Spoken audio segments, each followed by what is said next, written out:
जय जय रामकृष्ण हरी. गजर हरी कीर्तनाच्या यूट्यूब चॅनलवरती आपले स्वागत आहे. व्हिडिओ आवडल्यास व्हिडिओला लाईक करा व असेच दर्जेदार व्हिडिओ पाहण्यासाठी चॅनलला सबस्क्राईब करा.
वचन रचन केवलं चाकलय्य ध्रुवपदमपि यातो यत्कृपातो ध्रुवोऽयं सकलकुशलपात्रं ब्रह्मपुत्रं नतास्मि विभुं वेणुनादं चरन्तं दुरन्तं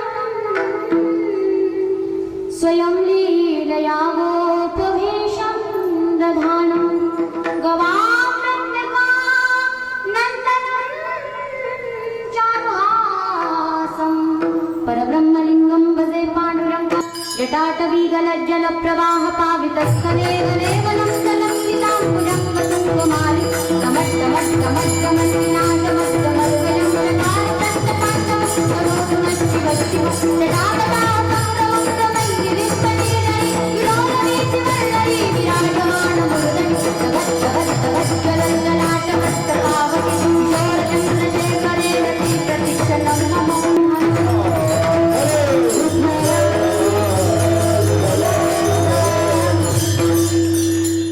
उपजुनिया पुढती काला खाऊ दही भात वैकुंठी तो ऐसे नाही कवळ काही काल्याचे.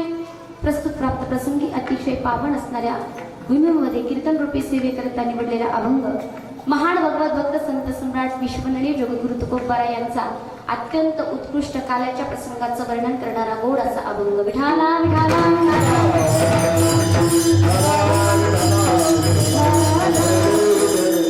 अत्यंत गोड असा हा अभंग आहे.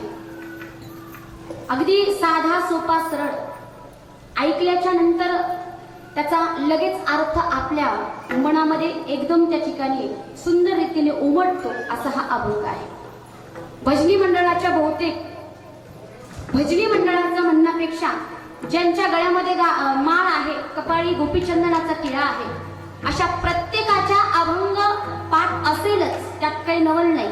पण ज्यांच्या पाठ नाहीये त्यांच्या कानावर पडलेला हा परिचित असा अभंग आहे. आणि तुम्हाला सांगू का, वस्तू परिचयाची असली की माणसाला ती सोपी वाटते. विठाला विठाला विठाला एकदा का परिचय झाला की माणसाला जास्त त्याचं काही अवघड वाटत अजिबात अवघड वाटत नाही. विठाला विठाला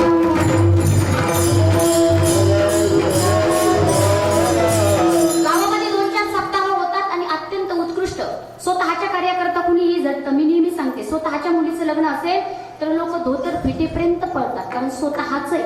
स्वतःच्या कार्याकरता कुणीही झटतं, पण जो गावचं कार्य, जे सामाजिक कार्य, जे परमार्थिक कार्य, त्याच्याकरता झटणारी कमी असतात. आणि तुमच्या गावचं कौतुक करावं तेवढं कमी आहे. नुसतं मंदिरच नाही तर अत्यंत सुंदर असं मंदिर सुद्धा आणि सभामंडप सुद्धा तुमच्या या गावच्या मंदिराला आहे. आणि खऱ्या अर्थाने तुम्ही किती मोठा बंगला वाटता याला काही किंमत नाही. गावाची ओळख जर कशावरून होत असेल, गाव परमार्थिक आहे का, भक्त आहे का, वारकरी, गावची ओळख जर कशावरून होत असेल तर गावची ओळख या मंदिरावरून होत असते. आणि अत्यंत दिव्य भव्य असं तुमच्या या गावचं मंदिर आहे. दिव्य भव्य त्या ठिकाणी मंदिर आहे. आणि हे वर्षातून 3 वर्षातून एकदा होणारा हा अधिक मासाच्या निमित्त महिला अखंड हरिनाम सप्ताह आणि गोड असं नियोजन. येथे पाहिजे जातीचे हिऱ्या गबाळाचे काम नाही, जेनो काम तेनो ठावे, तुझ्या करे तो गोता खावे. ज्याचं काम त्यानेच करावं. हो ग, एखाद्या वेळेस रात्री चोर आल्याच्या नंतर कुत्रा भुकतो आणि कुत्रा भुंकल्याच्या नंतर एखाद्या वेळेस ते गाढव म्हणलं तू आज आराम कर मी भुंकतो, तर जमल का? जमल का? आणि असंच एकदा झालं, त्याने सांगितलं तू आराम कर मी भुकतो, आणि ते गाढव भुकायला लागलं, चोर आले होते म्हणून. आता गाढव ओरडायला लागलं, त्या मालकाला इतका राग आला, त्याची झोप मोडली, हातात काठी घेतली ना आलं, इतकं बदा बदा बदा बदा गाढवाला मारलं, गाढव जागेवर मरून गेलं. ज्याचं काम त्याने जर केलं तर अत्यंत उत्कृष्ट नियोजन होत असतं. म्हणून कलाकार मंडळीने जर कार्यक्रमाचं नियोजन केलं तर कलाकार मंडळींना माहिती असतं ते पाहिजे काय. पण आमच्या हरिभक्तीपरायण अशोक महाराजांनी नियोजन केलं, त्यांना माहिती कार्यक्रमाचा पहिला आत्मा म्हणजे साऊंड सिस्टीम जर व्यवस्थित असेल तर कीर्तनकाराला कीर्तन करावं वाटतं, गायकांना सुद्धा गावं वाटतं. पहिली त्यांनी साऊंड सिस्टीम सुंदर पाहिली. दुसरी गोष्ट म्हणजे कार्यक्रमाचा अजून आत्मा म्हणजे त्या ठिकाणी महत्वाचा भाग म्हणजे गायक उत्कृष्ट पाहिजे. अत्यंत गोड असे उत्कृष्ट गायक. खऱ्या अर्थाने पहिल्या दिवसापासून मी त्यांचं गायन ऐकते. मला वाटतं आमच्या गावाकडेच घेऊन जावं त्यांना. चालेल का? कौतुक करावं तेवढं कमी आहे. कोणी पण त्या ठिकाणी या दोघांचं नाव घेतं, योगिताईंचं सुद्धा. आमच्या हरिभक्तीपरायण अशोक महाराजांचं तर लेडीजच्या मागं म्हणून घसाच जाम झाला. आणि खरं लेडीज सप्ताह म्हटले की गायक म्हणतात नको रे बाबा, हात जोडतो तुम्हाला नको का, कारण लेडीजचा आवाज जेंट्सच्या दुप्पट असतो. आणि दुप्पट असल्यामुळे काय होतं, त्यांच्या मागं म्हणणं म्हणजे हे जेंट्सला फार अवघड जातं. पण हे दोघं परिपूर्ण असल्यामुळे, आवाज गोड असल्यामुळे पहिल्या दिवसापासून आतापर्यंत अत्यंत गोड या दोघांनी साथ कीर्तनाला दिली. जोरदार टाळ्या यांच्या करता झाल्या पाहिजे. खरंच कौतुक करावं तेवढं कमी. किती गोड दोघांचा आवाज. गोड गोड वारकरी संप्रदायाच्या सुद्धा चाली आणि दुसऱ्या सुद्धा भारी म्हणतात. तो नुसते वारकरीच नाही, अत्यंत एकाहून एक चाली गोड असं त्या ठिकाणी. जसं लोणचं असतं, लोणचं मुरलं का ते अजूनच चव देतं. नवीन नवीन लोणचं घातल्यावर एवढं चांगलं लागत नाही, तसे हे मुरलेल्या लोणच्या प्रमाणे आहेत. गोड गोड अशा चाली. म्हणून म्हणावं असं वाटतं, बिना दीर्घ कोई दिलवाला हो नाही सकता, बिना प्रकाश का कभी उजाला हो नहीं सकता, बिना दीर्घ कोई दिलवाला हो नहीं सकता, बिना प्रकाश का कभी उजाला हो नहीं सकता, जो न बजाए इन अच्छे कलाकारों के लिए ताली, वो संगीत का दीवाना हो नहीं सकता, वो संगीत का दीवाना हो नहीं सकता. माणसाला मंत्रमुग्ध करून टाकणारी ही गायक कला. त्या दिवशी सांगितलं, हसायला लावते, रडायला लावते, नाचायला सुद्धा लावते. अहो आपल्यालाच नाचायला काय, देवाला सुद्धा नाचायला लावते. मृदुंग वाजे तकदिन तकदिन, टाळ वाजे छुम छुम छननन. मृदुंग वाजे तकदिन तकदिन, टाळ वाजे छुम छुम छननन. भजनात दंग झाला सखा पांडुरंग, भजनात दंग झाला सखा पांडुरंग, भजनात दंग झाला सखा पांडुरंग.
फुलाचा गळला पितांबर इतका आनंद तो देव सुद्धा या भजनाचा घेतो.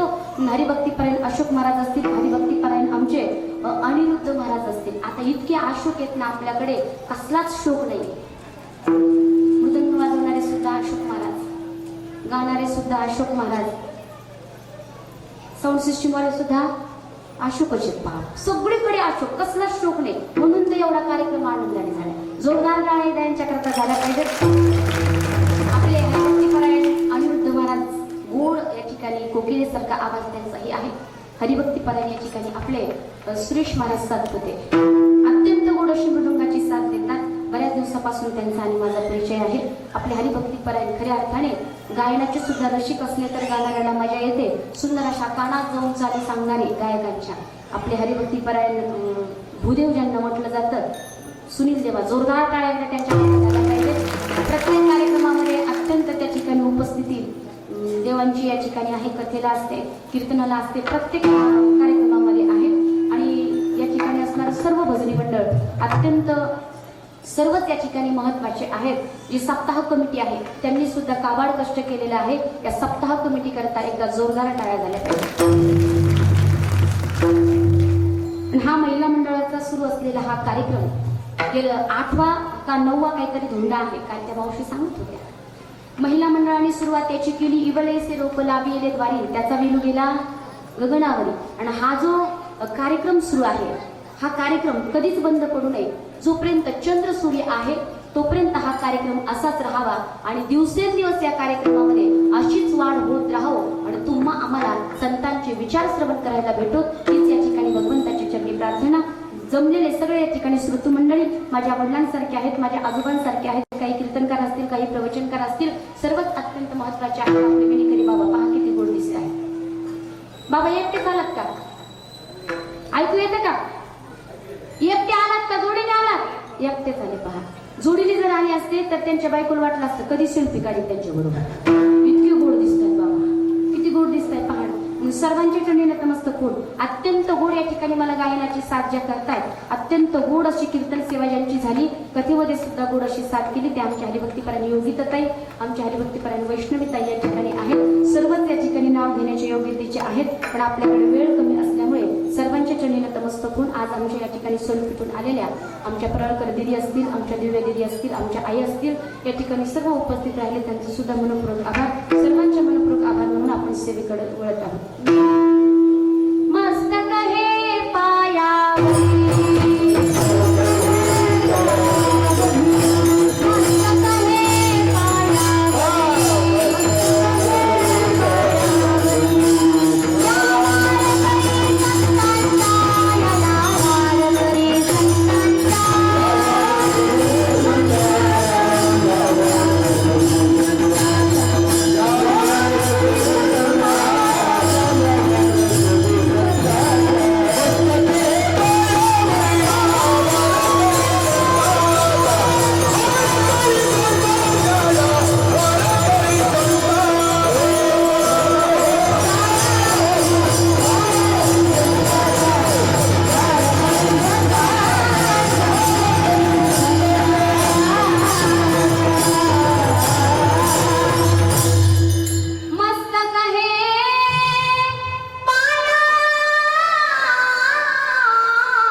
भक्ती कशी प्राप्त करून घ्यावी हे तुम्हा आम्हाला अगदी साध्या सरळ सोप्या पद्धतीने सांगितलेले आहे.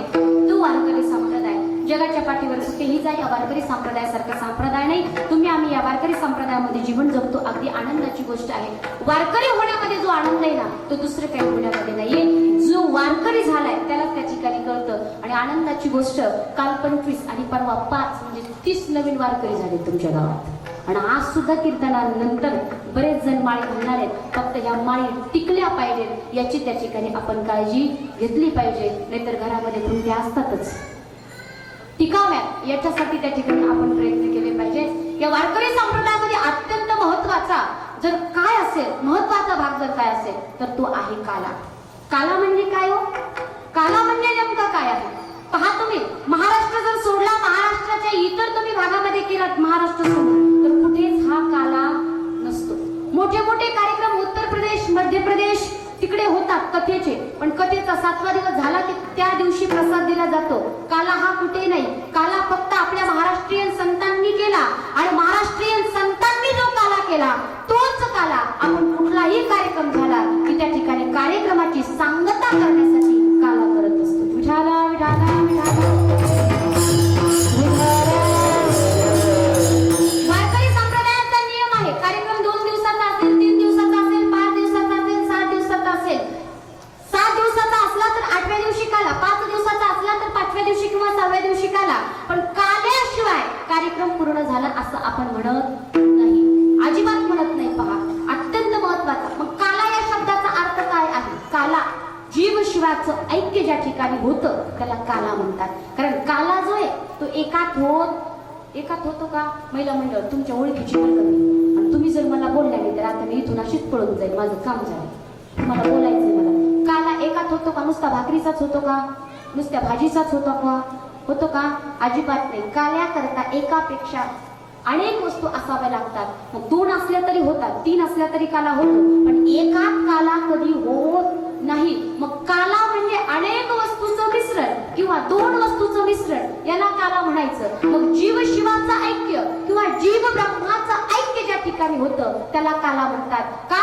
पहिल्या दिवशी नामपर प्रकरणातील अभंग घेतला जातो. नामाची महती सांगितली जाते की नामाने आपण भगवान परमात्म्याची प्राप्ती करून घेऊ शकतो. कलियुगा माझी करावे कीर्तन, तेरे नारायण देईल भेटी, नाम संकीर्तनम यश्य सर्व पाप प्रणाशनम प्रणामो दुःख शमनस तम नमामि हरिं परम. कृतये ध्यायतो विष्णू त्रेताया मिळतो मगे द्वापारो परिचर्याणाम कलौत धरी कीर्तनात. या कलियुगामध्ये नाम संकीर्तन साधन पैसोपे जळतील पापे जन्मांतरीची. त्या नामाने भगवंताची प्राप्ती होते. दुसऱ्या दिवशी संत प्रकरणातील असेल, उपदेशपर प्रकरणातील असेल, आपल्या देहाचं महत्व सांगितलं जातं. मनुष्य जन्माला आल्याच्या नंतर काय केलं पाहिजे, काय करू नये हे सांगितलं जातं. नंतर 6 दिवसापर्यंत कीर्तनकार हे त्या ठिकाणी आपल्या मनाने अभंग घेऊ शकतात. 7वा कालचा दिवस, कालच्या दिवशी कीर्तनकार बांधलेला असतो. बांधलेला म्हणजे दोऱ्याने बांधलेला नसतो. नाही तर तुम्हाला वाटतं दोऱ्याने बांधलेला असतो. मराठी भाषा फार अवघड आहे. इतकं अवघड आहे. एका ठिकाणी लग्न होतं पहा, लग्न होतं आणि लग्न सुरू असताना त्या ठिकाणी पूजा करायची होती आणि पूजा करायची म्हणून आपल्या भूदेवासारखे एक ब्राह्मण होते आणि ते ब्राह्मण म्हटले पूजाचं ताट आणा. आता पूजाचं ताट आणा म्हटल्याच्या नंतर एक माणूस गेला. पूजा नावाची मुलगी जेवायला बसली होती, तिचं ताट घेऊन निघाला. ती म्हणते अरे अरे मला जेवू दे ना. ते म्हणलं नाही नाही, ब्राह्मणाने पूजाचं ताट सांगितलं. म्हणजे असा घोटाळा व्हायला नकोय. म्हणून मराठी भाषा फार अवघड आहे. एका शब्दाचे अनेक अर्थ त्या ठिकाणी होतात. बांधलेला म्हणजे जागराचं कीर्तन म्हणजे भगवंताकडे मागणी मागायची. काय मागावं ते देवाकडे? काय कमी आहे आपल्याला? काय नाही दिलं त्या देवाने? सुंदर असा मनुष्य देव दिला, देवी दिला, देव भजना पटा तो या झाला फाटा. बालिकेचं काय मागायचं ते देवाला? मागा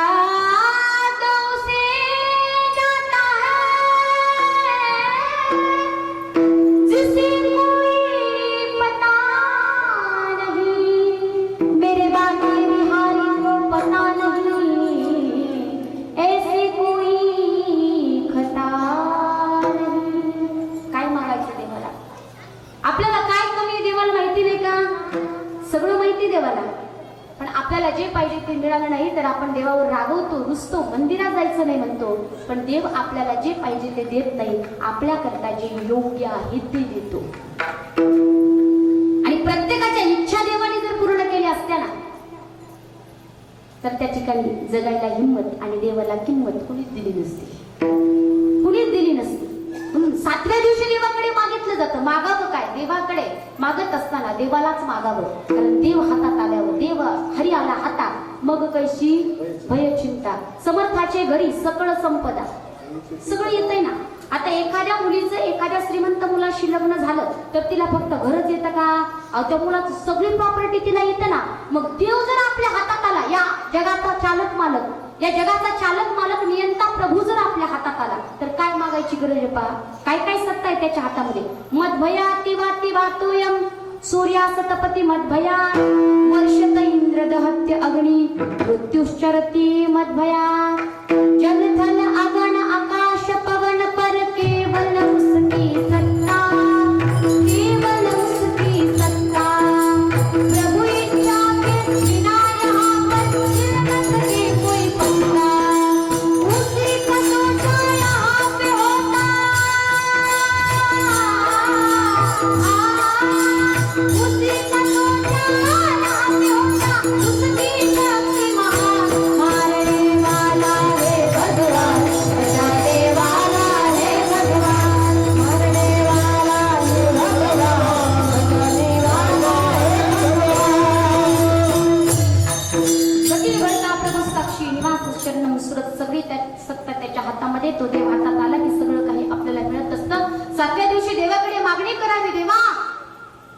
आपली जी जी इच्छा आहे ती देवाकडे मागावी.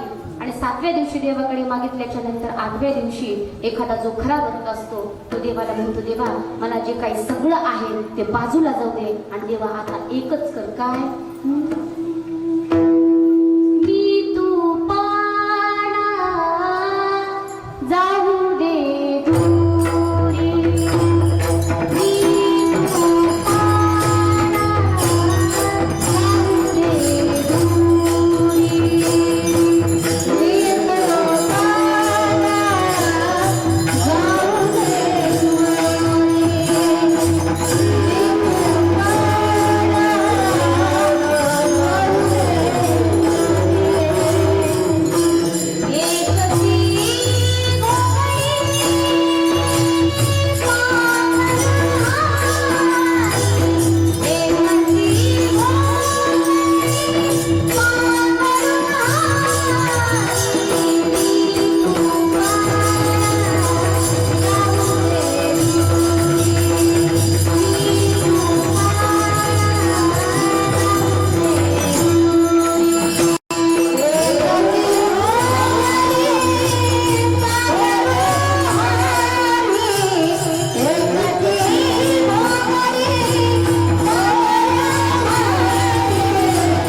दूरी, जाऊ दे आणि तू आणि मी एकच होऊ. एक झाल्याच्या नंतर जो आनंद आहे ना तो आनंद दुसरी तिसरी कुठे नाही. म्हणून तर लाला मेरी लाल की जितनी खूतित लाल, लाला देखन मैं भी हो गई लाल. जीव शिवाचं ऐक्य, जीव ब्रह्माचं ऐक्य म्हणजे काला. काल्यासाठी अनेक वस्तू असाव्या लागतात. काला सगळ्या ठिकाणी काला म्हणावं. महिला मंडळ बोलता येतं ना, नवरा म्हणला बोलताच येत नाही, जरा जास्तच बोलता येते. ज्याची बायको मुकी तो सर्वात सुखी. बोलता येते ना, काला म्हणा बरं. काला काला म्हटल्याच्या नंतर त्या ठिकाणी का प्लस आला. का आला? लोकांना त्रास द्यायला आलो. का आला? सत्य बंद पाडायला आलो. का आला? नुसतं खायला आलो. का आला? नुसती मौज मजा करायला आलो. का आला? हा काला आपल्याला त्या ठिकाणी प्रश्नार्थक चिन्ह निर्माण करतोय की कशासाठी आपण इथं आलो, काय केलं पाहिजे, करतोय का, याचं सुंदर असं नियोजन त्या ठिकाणी आपण केलं पाहिजे. या मनुष्य देहाने भगवंतापर्यंत गेलं पाहिजे. कारण परत त्या ठिकाणी भगवान परमात्म्याची प्राप्ती होण्याकरता दुसरं येऊन येतं. आणि हे ज्ञान नाही कुठे. विठाला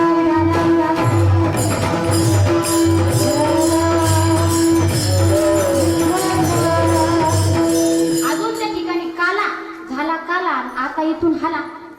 काला झाल्यावर कोण आम्हाला म्हणते जेवलात का? काला झाल्यावर कोण म्हणते सफरचंद आणायचे का? काला झाल्यावर कोण म्हणते चहा प्यायला येता का? अजिबात नाही. तिकडंच मला काला झाला बॅगा भरा आम्ही भरून ठेवलं. घाबरू नका तुम्ही, इथंच राहणार नाही. विठाला विठाला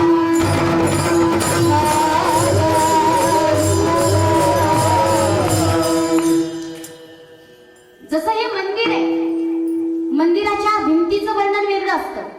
मंदिराच्या पायाचं वर्णन वेगळं असतं. मंदिराच्या पायरीचं वर्णन वेगळं असतं. आणि मंदिराच्या कळसाचं वर्णन वेगळं असतं. मंदिराची बाकीची जडणघडण वेगळी, पण कलश हा अत्यंत मंदिरावरती महत्वाचा आहे. असं एकही मंदिर या महाराष्ट्रात नाही की त्या मंदिरावरती कळस नाही. आणि जसं बाकीचं वर्णन वेगळं, जशी बाकीची कीर्तनं वेगळी आणि काल्याचं कीर्तन हे वेगळं असतं. काल्याच्या कीर्तनामध्ये काय केलं जातं माहिती का?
ठिकाणी फक्त गोकुळामधलं बरं का, वृंदावनामधलं नाही, मथुरेतलं नाही, फक्त गोकुळामध्ये जे चरित्र केले ते काल्याच्या कीर्तनामध्ये या ठिकाणी वर्णन करायचे. प्रश्न असा निर्माण होतो, 33 कोटी देवेत आपलं भरपूर पहिल्या दिवसापासून सुरू आहे. 33 कोटी देवे, 33 कोटी देवे. किती त्या ठिकाणी 33 कोटी देव सांगितले तरी आमच्या 33 कोटी देव लक्षात राहत नाहीत. आमच्या एकच देव लक्षात राहतो. कोणता? कोण म्हणलं? नवरदेव. फक्त नवरदेव लक्षात राहतो, बाकीचे देव आमच्या लक्षात राहत नाही. 33 कोटी देव आहेत, 33 प्रकारचे देव आहेत. कोटी हा शब्द त्या ठिकाणी प्रकारवाचक आहे. मी सांगितलं 12 आदित्य, 11 रुद्र, 2 अश्विनी कुमार मिळून 33 प्रकारचे देव. मग या 33 प्रकारच्या देवाला देव पंचायतनामध्ये त्या ठिकाणी निर्माण केलं शंकराचार्यांनी. 5 मुख्य देवता, त्याच्यामध्ये भगवान शंकर, भगवान विष्णू, त्याच्यामध्ये सूर्य, त्याच्यामध्ये देवी आणि ही जे त्या ठिकाणी देव आहेत. मग फक्त त्याच्यातल्या भगवान श्रीकृष्ण परमात्म्याचं चरित्र का वर्णन करायचं, दुसऱ्या देवाचं चरित्र का सांगितलं जात नाही, असाही प्रश्न आपल्या मनात निर्माण होऊ शकतो. पण प्रश्न निर्माण होण्याकरता माणसाला बुद्धी पाहिजे, आहे ना बुद्धी? पण आपली बुद्धी नुसती बुंदीच खायला पडते, त्याला काय करावा? शंका कुशंका मनात आल्या पाहिजे, पण आपल्या शंका कुशंका मनात येत नाही. फक्त त्या ठिकाणी इथं असं झालं आणि तिथं तसं झालं, त्या पोरीला काही येतच नाही आणि ती पोरगी तालातूनच जाते आणि ती सोळातूनच जाते. काय येतं यांना? नुसता बाजारच मांडला, याच्यात आपण परफेक्ट ढाला ढाला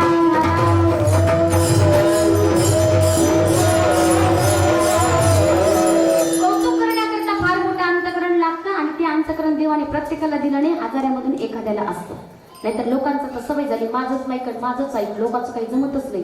पण तुम्ही त्या ठिकाणी पहा, दुसऱ्याचं कौतुक करा, लोक आपलं सुद्धा आपोआप कौतुक करायला लागतील. मला सांगायचंय का की फक्त भगवान श्रीकृष्ण परमात्म्याचं चरित्र का सांगायचं, अन्य देवाचं चरित्र का सांगायचं नाही? तर या प्रश्नाचं उत्तर असं आहे की त्या ठिकाणी बाकीचे देव जे आहेत, गर्ग संहितेमध्ये भगवंताच्या अवताराचे 6 त्या ठिकाणी विभाग पाडलेत. अंश, अंशांश, आवेश, कला, पूर्ण आणि परिपूर्णतम. संत मालिकेमध्ये 10 सांगितले. मत्स्य, कस्य, वराह, नरसिंह हे त्या ठिकाणी 10 सांगितले. श्रीमद भागवतामध्ये त्या भगवान परमात्म्याचे 24 अवतार सांगितले. आणि या गर्ग संहितेमध्ये जे आहे अंश, अंशांश, आवेश, कला, पूर्ण आणि परिपूर्णतम, ते अंश अंशांचा तर विचारच करायचा नाही. कारण काही वेळापुरते ते अवतार घेतले आणि तो राक्षस मारला की पुन्हा त्या ठिकाणी भगवंत अदृश्य झाले. पण पूर्ण आणि परिपूर्णतम, पूर्ण अवतार आहे प्रभू रामचंद्राचा, पूर्ण अवतार प्रभू रामचंद्राचा आहे. पण परिपूर्णतम अवतार भगवान श्रीकृष्ण परमात्म्याचा आहे. पूर्ण अवतार प्रभू रामचंद्राचा आहे. पण प्रभू रामचंद्राच्या अवतारामध्ये तुम्ही पहा, प्रभू रामचंद्राच्या अवतारामध्ये भगवान परमात्मा देव आहेत. पण देव असून सुद्धा सामर्थ्य आहे, काहीही करू शकता, पण स्वातंत्र्य मात्र नाहीये. का स्वातंत्र्य नाहीये? त्या ठिकाणी नियम प्रभू रामचंद्राला आहेत. बोलिले जे ऋषी 7 गावे वर्ताया. जसं त्या ठिकाणी वाल्मिक ऋषींनी जे लिहून ठेवलंय ना, वर्तुनी दाविलं, नामामध्ये वर्तुनी दाविलं, ते जसं लिहून ठेवलंय ना, तसं त्या ठिकाणी त्यांना ते वर्तुळ दाखवायचे. वाल्मिक ऋषींनी जे जे सांगितलंय, त्यांना पाऊल जरी पुढे टाकायचा असला तरी प्रभू रामचंद्राला वाल्मिकी रामायण पाहावं लागत होतं आणि मग तशा पद्धतीने पुढे जावं लागत होतं. स्वातंत्र्य त्या ठिकाणी सत्ता सामर्थ्य आहे, पण स्वातंत्र्य नाहीये. मला तुम्ही सांगा, भगवान श्रीकृष्ण परमात्म्याने 16,108 बायका केल्या. किती? महिला मंडळ किती? भरपूर भागवत तुम्ही ऐकले, भरपूर भागवताचार्य तुम्ही उकळून पेल्या. किती येतं? 16,108. उकळून म्हणून बापरे, आता एक भेटणार आहे. 16,108 होत्या का? 16,100 जाऊ द्या, आम्हाला 8 भेटल्या तरी लय झालं. अहो 8 कसलं, एकच भेटणार. मग म्हणे देवाने इतक्या बायका कस काय केल्या? तुझ्या काय पोटात दुखतं, तू पण कर ना कोणी देत असेल तर. पण म्हणलं नाही नाही नाही नाही, मला 2-4 तरी करायच्यात. म्हणलं करून बघ. 2 बायकांपाहिजे ती ऐका. तो म्हणला एकीनेच इतकं परेशान केलं की डोक्यावर टक्कल पडले. म्हणलं माझी एक सुद्धा केस नाही राहिला. बायको म्हणजे सोपी गोष्ट नाही. जो खावे वो भी पछतावे आणि जो ना खावे वो भी पछतावे, ऐसा है शादी का लड्डू. ज्याचं झालं नाही त्याला वाटतंय कधी होईल, कधी होईल, कधी होईल. ज्याचं झालंय त्याला वाटतंय कधी याच्यातून बाहेर पडेल, कधी याच्यातून बाहेर पडेल. आता मेल्याशिवाय सुट्टी नाही. पहा तुम्ही, डोकं दुखत होतं म्हणून नवऱ्याचं डोकं दाबायला लागली आणि डोकं दाबायला लागल्याच्या नंतर आता गपचिप डोकं दाबवणार, पण तिला आली लहर आणि तिने केला कव्हर. म्हणजे का हो? लग्नाच्या अगोदर तुमचं डोकं दुखत होतं का? आणि दुखत जर असलं तर मला सांगा बरं, लग्नाच्या अगोदर तुमचं डोकं कोण दाबून देत होतं? नवरा जरा विनोदी होता. नवरा म्हणला लग्नाच्या अगोदर डोकेदुखीच नव्हती. ती सुद्धा नरवाडीतली होती, कमी नव्हती ती सुद्धा. ती म्हणली हा, आणि मी जर तुम्हाला डोकेदुखी वाटत होते तर मी काय तुमच्या घरी मनाने नाही आली म्हणे बेंडबाजे घेऊन तुम्हाला न्यायला. डोकेदुखी घर चालत आली नाही म्हणे तुमच्या. काही नवरा बायको विनोदी असतात आणि विनोदी असल्याच्या नंतर दोघांचे इतके भांडणं सुरू होतात, इतके भांडणं सुरू होतात की विचारूच नका. दोघं जण मोटरसायकलवर चालले आणि आता मोटरसायकलवर चालल्याच्या नंतर पोळ्याचा दिवस होता. तिने त्या बैला सजवलेले पाहिले, स्थितीतली होती, कधी पोळा पाहिलाच नव्हता. नवऱ्याला म्हणले का हो, का आहे? तो म्हणला पोळा आहे. म्हणे मग काय असतं? तो म्हणला बैलाला नवरदेवाने सजवलं जातं, बैलाची पूजा केली जाते, बैलाला पुरणपोळी खाऊ घातली जाते. का हो, किती मज्जा आहे ना बैलाची. जसं बैला करता स्पेशल सण आहे तसा म्हशी करता एखादा सण आहे का? नवरा विनोदी होता. नवरा म्हणला हो आहे ना. ती म्हणजे सांगा ना. तो म्हणला मकर संक्रांत. राग आला म्हणतात तिला. मला म्हणतात काय? थांबा म्हणे. पुढे गेल्याच्या नंतर बाजारामध्ये दोघे जण उतरले. उतरल्याच्या नंतर तिला 2 गाढवं दिसली आणि 2 गाढवं दिसल्याच्या नंतर तिला नवऱ्याच्या अपमानाचा बदला घ्यायचा होता. नवऱ्याला म्हणल्या हो इकडे या ना, इकडे या, तुमचे पाहुणे तुम्हाला चहा प्यायला बोलवतात. नवरा तिच्यापेक्षा पुढचा, नरवाडीचाच होता तो बी. नवरा तिच्यापेक्षा पुढचा होता. नवरा म्हणला सासरे बुवा राम राम, कधी आले, चला चहा प्यायला.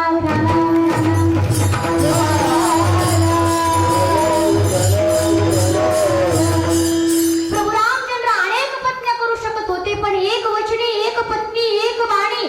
माणसाने जीवन कसं जगावं तर प्रभू रामचंद्रासारखं देव असताना सुद्धा मनुष्याने कसं जीवन जगावं याची सुंदर अशी आचारसंहिता प्रभू रामचंद्राकडे पाहिल्याच्या म्हणून त्या ठिकाणी परिपूर्णतम अवतार आणि पूर्णतम अवतार प्रभू रामचंद्राचा आहे. पण परिपूर्णतम अवतार भगवान श्रीकृष्ण परमात्म्याचा आहे.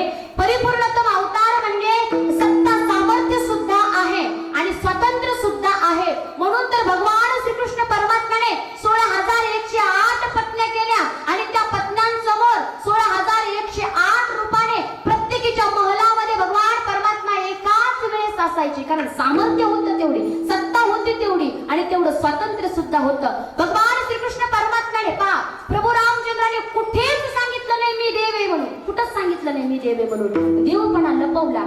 पण भगवान श्रीकृष्ण परमात्मा आपल्या मामाला मारत असताना म्हणतात कंस मामा माझ्याकडे पहा, मामा छातीवर बसलेत, अरे सोड ना केस, त्रास होतोय मला. भगवान श्रीकृष्ण परमात्मा म्हणले माझ्या आईचे सुद्धा असेच केस धरले होते ना, किती त्रास होत होता माझ्या आईला, सोडणार नाही मामा. मामा माझ्याकडे पहा. माझ्याकडे पाहता पाहता तो जर तुम्ही देहाचा त्याग केला ना मामा, तुम्हाला निश्चित सद्गती प्राप्त झाल्याशिवाय राहणार नाही. कारण मी ब्रह्म आहे, मी देव आहे, मी भगवंत आहे, असं भगवान श्रीकृष्ण परमात्मा नेहमी सांगत होते. म्हणून हा फरक पूर्ण अवतारामधला आणि परिपूर्णतम अवतारामधला आहे. तुका म्हणे नटधारी आणि भोग भोगुनी ब्रह्मचारी. विठाला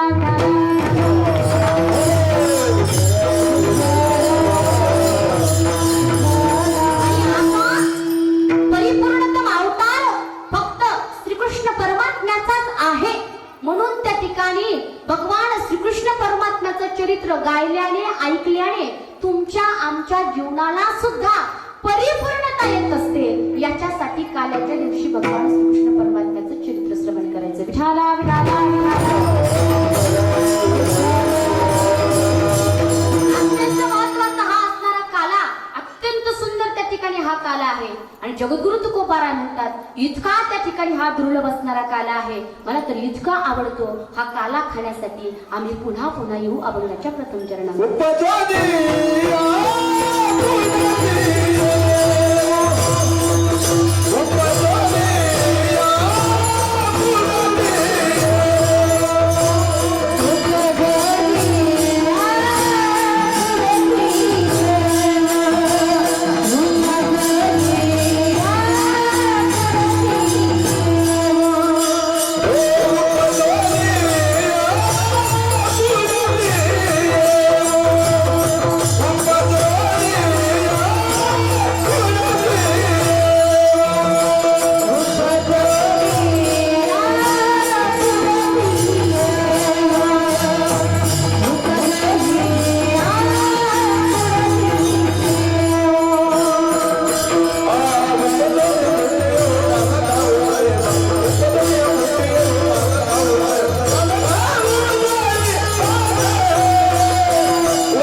लागली पाहिजे बरं.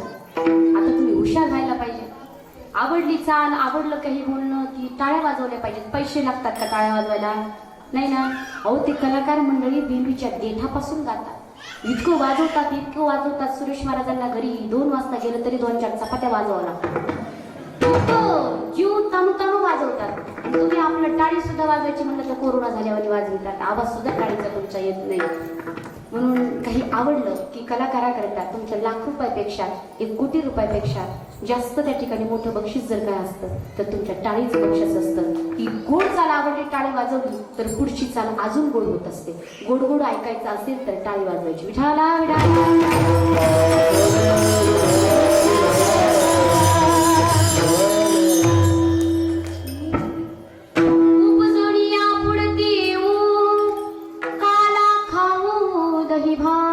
जगद्गुरु तुकोबाराय म्हणतात उपजून या पुढती येऊ. महाराज म्हणतात उपजून या, आम्ही जन्म घेऊ. कशासाठी? उपजून या पुढती येऊ, पुन्हा पुन्हा आम्ही येऊ. कशासाठी येऊ? महाराज म्हणतात काला खाऊ दही भात काला खाण्यासाठी आम्ही पुन्हा पुन्हा जन्माला येऊ. पण महाराज म्हणतात उपजून या पुढती, महत्वाचा शब्द आहे पुढती. महाराज पुढती येऊ तुम्ही म्हणतात म्हणजे मागे तुम्ही आले होते का? आले होते का तुम्ही? पुढती येऊ कसं काय म्हणतात? ज्या अर्थी महाराज म्हणतात उपजून या पुढती येऊ, त्या अर्थी. महिला मंडळ जाऊ का घरी? बडबड करायला लागल्या तुम्ही. आजच्या दिवस लक्ष द्या, उद्या म्हणणार नाही लक्ष द्या. पुढती तुम्ही मागे आणतात का महाराज? महाराज म्हटले हो. भगवान परमात्म्याच्या अवताराबरोबर जेवढे अवतार झाले ना तेवढ्या अवताराचा आनंद घेण्यासाठी जगद्गुरु तुकोबाराय आलेले आहे.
जगद्गुरु तुकोबाराय जेव्हा भगवान श्रीकृष्ण परमात्माने अवतार घेतला त्यावेळेस जगद्गुरु तुकोबाराय तेव्हा उद्धव म्हणून भगवंताच्या सोबत होते. पहा जेवढे अवतार घेतले तेवढा मी भक्त तू देव ऐसे करी. भक्तीचा आनंद इतका आहे की तुका म्हणे गर्भवाशी सुखे घालावे अम्माशी. महाराज तुम्ही मागे आले होते हे कळालं, पण पुन्हा येऊ म्हणतात. जन्म घेणं तुमच्या हातात आहे का? जन्म घेणं आपल्या हातात आहे का? अजिबात नाही. पण त्या ठिकाणी अनेच्छा, स्वइच्छा आणि परेच्छा अशा जन्माचे सुद्धा प्रकार आहेत.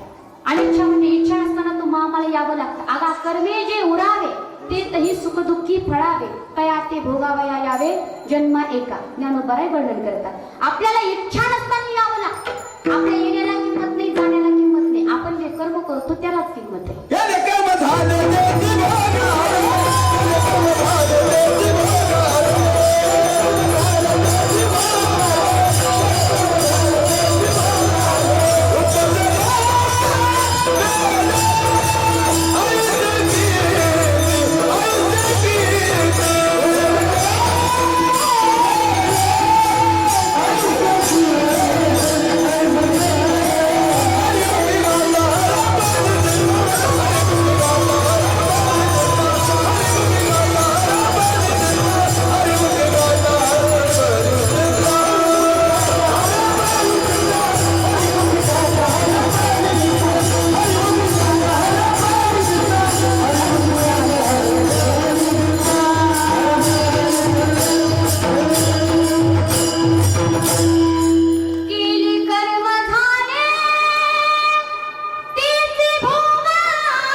बोलवलं बाई?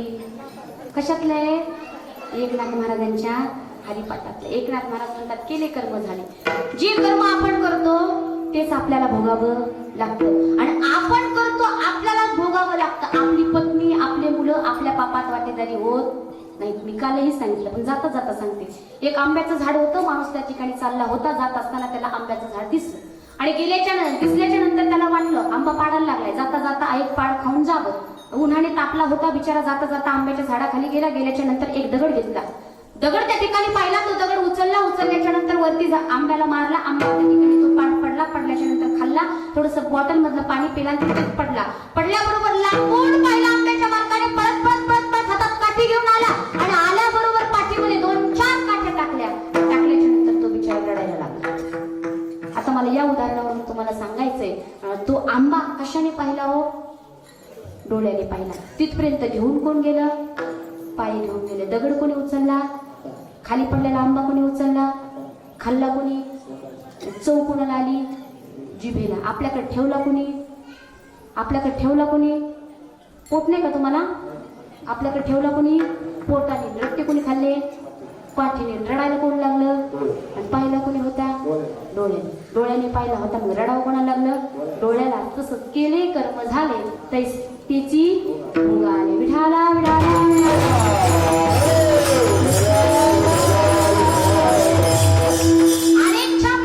अनेच्छा त्या ठिकाणी जन्माला येण्याचा एक प्रकार आणि स्वइच्छा.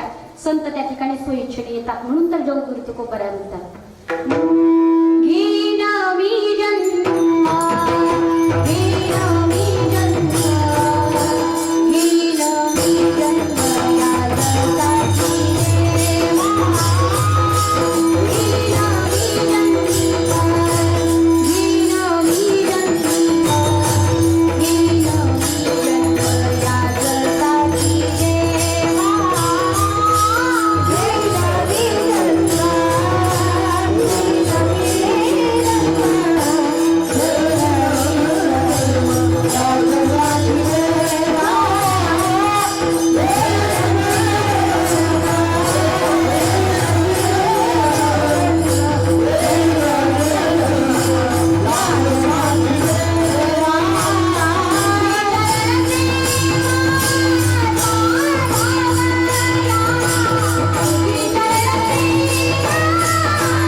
साधण्यासाठी म्हणजे महाराजांच्या हातात येणं जाणं आहे.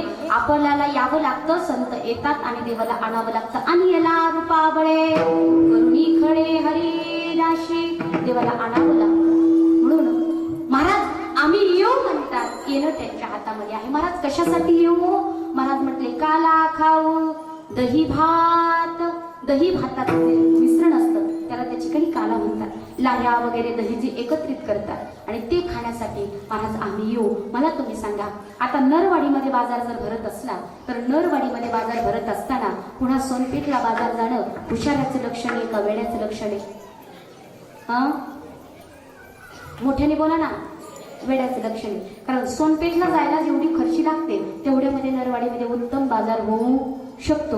मग इथं बाजार केला पाहिजे का सोनपेठला गेलं पाहिजे? बाजार इथंच केला पाहिजे. महाराज तुम्ही म्हणतात दही भात खायला आम्ही येऊ, तुम्ही जिथं असता तिथं दही भात तो काला नाहीये का? महाराज म्हटले तो नाही, त्याच्या दुसऱ्या चरणामध्ये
वाजवल्या म्हणून तुम्ही वाजवायला तेच पाहिजे होतं मला. किती लक्षात राहतं ते? लक्षात राहत असलं तर सांगावं ना, लक्षातच राहत नसलं तर सांगायचं तरी कशाला?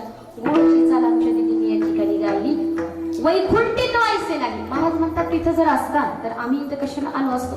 कारण महाराज म्हणतात कुठे राहतात ते महाराज स्वतः सांगतात, आम्ही वैकुंठवासी आलो याची कारणासी, बोलिले जे ऋषी साच भावे वर्ताया. वैकुंठामध्ये जगद्गुरु तुकोबा राहतात. महाराज तुमच्याकडे काला नाहीये का हो? महाराज म्हटले आमच्याकडे असता तर आम्ही इथं कशाला आलो असतो? कशाला त्या ठिकाणी अपेक्षा आशा त्या ठिकाणी कालायची केली असते?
कळालं पाहिजे, आल्याच्या नंतर काय केलं पाहिजे हे कळालं पाहिजे. एका मुलाला शिक्षकाने विचारलं, अरे कशासाठी तू शाळेत आला सांग ना. तो म्हटला गुरुजी मी विद्यासाठी आलो. मग अरे तू विद्या प्राप्त करण्यासाठी शाळेत आला तर असा बेंचवरती झोपला का सांग ना. तो म्हणला गुरुजी त्याचं कारण काय ना, आज विद्या शाळेत आली नाही म्हणून झोपलो. विद्याच आली नाही म्हणला. आपण कशासाठी आलो ते कळलं पाहिजे. इतके लेकरं आघाव येत आजकाल, सांगताच येत नाही. काही प्रश्न विचारला ना त्याचं उत्तर व्यवस्थित देतच नाही, चुकीचंच उत्तर देतात. गुरुजींनी विचारलं सांग बरं पिंट्या, समुद्राच्या मध्यभागी जर नारळाचं झाड आलं तर तू नारळ कशी तोडून आणशील. तो म्हणला गुरुजी मी उडत उडत जाईन आणि नारळ तोडून आणि गुरुजी म्हणले अरे पिंट्या तुझ्या बापाने तुला पंख दिले का उडत उडत जायला आणि इतकं आघाव पोरग होतं. म्हणलं गुरुजी तुमच्या बापाने तरी समुद्राच्या मध्यभागी नारळाचं झाड लावलं होतं. इतकी आघाव निघले विठाला विठाला.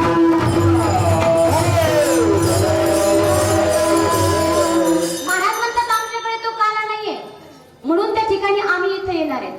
आणि आपण काय करतो आपण वैकुंठामध्ये जायचं म्हणतो कारण वैकुंठामध्ये बाकी सगळे अवघे चतुर्भुज नर तिथे त्या ठिकाणी साधारण कुणीच नाहीये. सगळे त्या ठिकाणी भगवंताचं स्वरूपासारखे सगळ्यांना 4 हात येतं. विष्णूचं स्वरूप आहे. वैकुंठामध्ये सगळं आहे. स्वर्गामध्ये सुद्धा कल्पतरूच्या बागा आहेत. अमृताचे त्या ठिकाणी भंडार आहेत. सगळं काही त्या ठिकाणी आहे. पण आपल्याला जे पाहिजे ते नाहीये. संतांना जे पाहिजे ते तिथं नाहीये. मला तुम्ही सांगा आपल्या घरी पाहुणे आले आणि पाहुणे आल्याच्या नंतर आपण त्यांची मस्त व्यवस्था केली. अतिथी देवो भव सुंदर अशी व्यवस्था केली आणि रात्री झोपायच्या वेळेस आपण त्यांना म्हटलं तुम्ही घरात झोपा मी बाहेर झोपतो. म्हणजे असं का हो आपण दोघे पण घरात नाही मी बाहेर झोपतो तुम्ही आपल्या घरात झोपा. पाहुणे तुम्हाला बाहेर कसं झोपाव पण तुम्ही आज का झोपेणार सांगा ना तुम्ही. नाही मला बाहेरच बरं आहे पण का झोपणार सांगा ना. तो म्हणला त्याचं काही ना आत फार मोठी मोठी ढेकणे येते.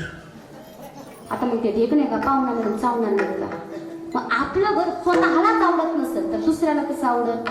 अजिबात आवडणार नाही. मग वैकुंठ जगद्गुरु तुकोबारायांना आवडत नाही. वैकुंठी तो ऐसे नाही कवळ काही काल्याचे घास सुद्धा एक शीत सुद्धा त्या वैकुंठामध्ये काल्याचा नाहीये. त्याच्यामुळे जगद्गुरु तुकोबाराय म्हणतात आम्ही पोहोचून या पुरत येऊ. वैकुंठामध्ये तो नाहीये म्हणून आम्ही पुरत येऊ. कशासाठी काल्यासाठी. आणि काल्याची आशे देव जडी झाले माशे.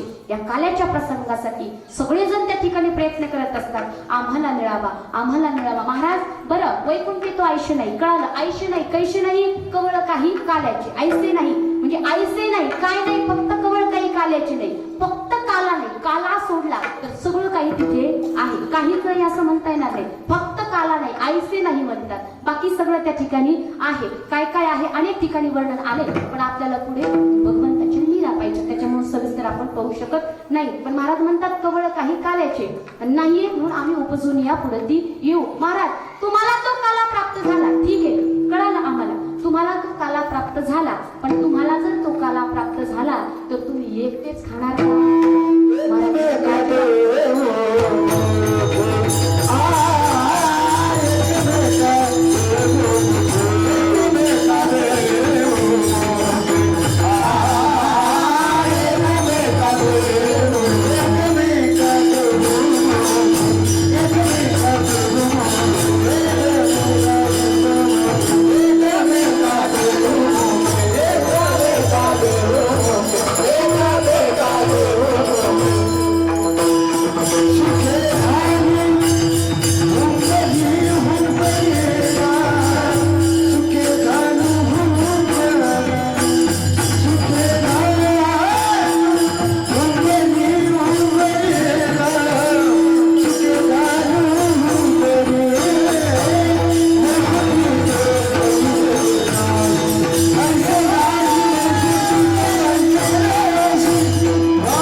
आणि जो स्वतःचा विचार करतो ना तो स्वार्थी असतो आणि दुसऱ्याचा जो विचार करतो ना तो परमार्थी असतो. दुसऱ्याचा जो विचार करतो तो परमार्थी असतो आणि स्वतःसाठी तर कोणीही जगतं. पहा तुम्ही परमार्थामध्ये आनंद आहे. इतका आनंद आहे मी तुम्हाला त्या दिवशी जाता जाता सांगितलं. जिथं त्या ठिकाणी प्रदर्शन आहे तिथं आकर्षण आहे. जिथं प्रदर्शन आहे तिथं आकर्षण आणि जिथं आकर्षण तिथं दुःख. जिथं दर्शन आहे तिथं त्या ठिकाणी समाधान आहे, आणि जिथं समाधान आहे तिथं त्या ठिकाणी शांती माणसाला प्राप्त होते. दर्शनी समाधान आधी जैसे ज्ञानोबाराय सुद्धा वर्णन करतात. म्हणून परमार्थामध्ये समाधान आहे, आणि समाधान हे वस्तूच्या येण्याने नाहीये, तर समाधान हे वृत्तीच्या स्थिरतेमध्ये आहे. म्हणून जगद्गुरु तुकोबारा म्हणतात, तुका म्हणे मग नये वृत्ती बरी, आणि सुखाच्या शेजारी पहुडलो वृत्ती स्थिर होते. त्या ठिकाणी माणूस त्या ठिकाणी शांत होत असतो. मग महाराज म्हणतात, हा जो काला प्राप्त झाला तो आम्ही एकटे खाणारे नाहीये, कारण आमचा वारकरी संप्रदाय आम्हाला दुसऱ्याला द्यायला शिकवतो. आमची धर्मगीता ग्रंथ आम्हाला शिकवते, त्या ठिकाणी तो धर्मग्रंथ गीता आम्हाला शिकवते की त्यागात शांती रणंतनम. सुख हे उपभोगात नाही, तर सुख हे त्यागात आहे. दुसऱ्याला तुम्ही द्या, आणि दुसऱ्याला दिल्याच्या नंतर जो काही आनंद भेटतो ना, तो तुम्हाला स्वतःला उपभोगण्यामध्ये भेटत नाही. म्हणून तर माणसाने दुसऱ्यासाठी जगायला शिकलो पाहिजे. आणि आतापर्यंत इतिहासामध्ये जे जे मोठे झाले ते महापुरुष झाले, ते दुसऱ्यासाठी जगले, स्वतःसाठी कधी जगले नाही. दुसऱ्यासाठी जगून पहा.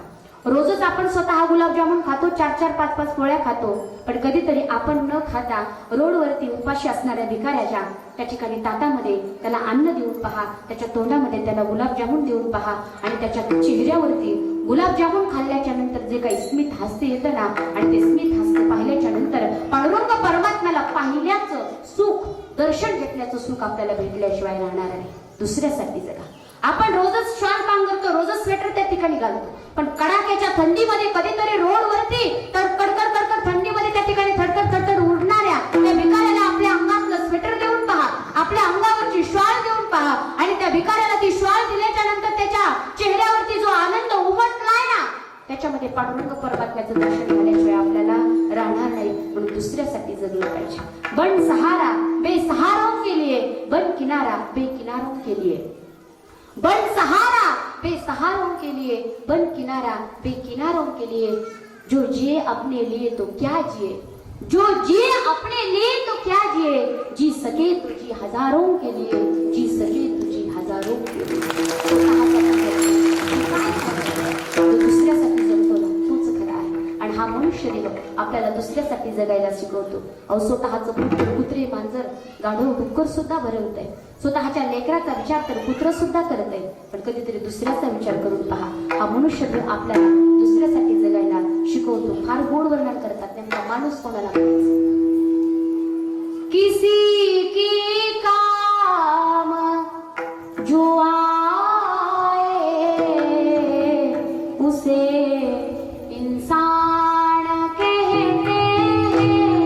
किसी की काम जो आए उसे इंसान कहते हैं.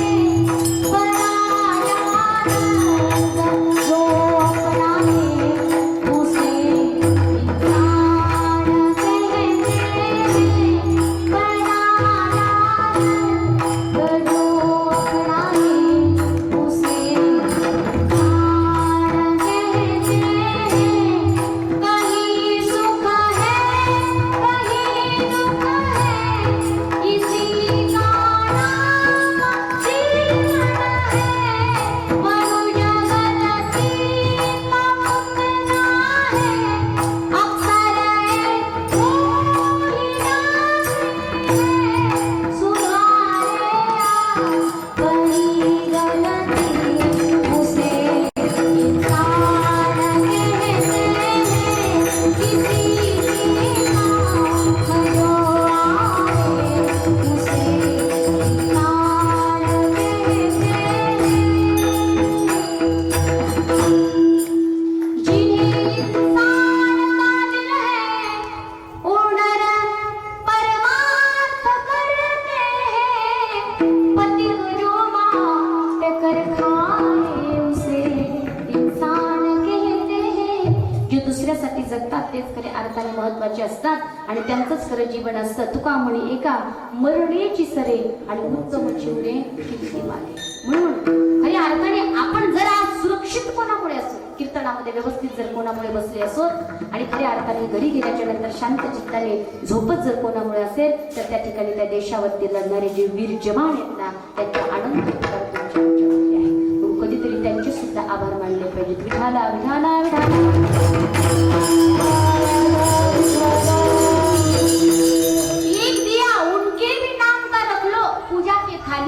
एक दिया उनके भी नाम का रख लो पूजा की थाली में, जिसने अपना जीवन बलिदान किया है भारत माँ की रखवाली में, भारत माँ की रखवाली। त्यांच्या नावाने एक दिवा त्या ठिकाणी देवाला लावा, जे या भारत देशासाठी शहीद झाले.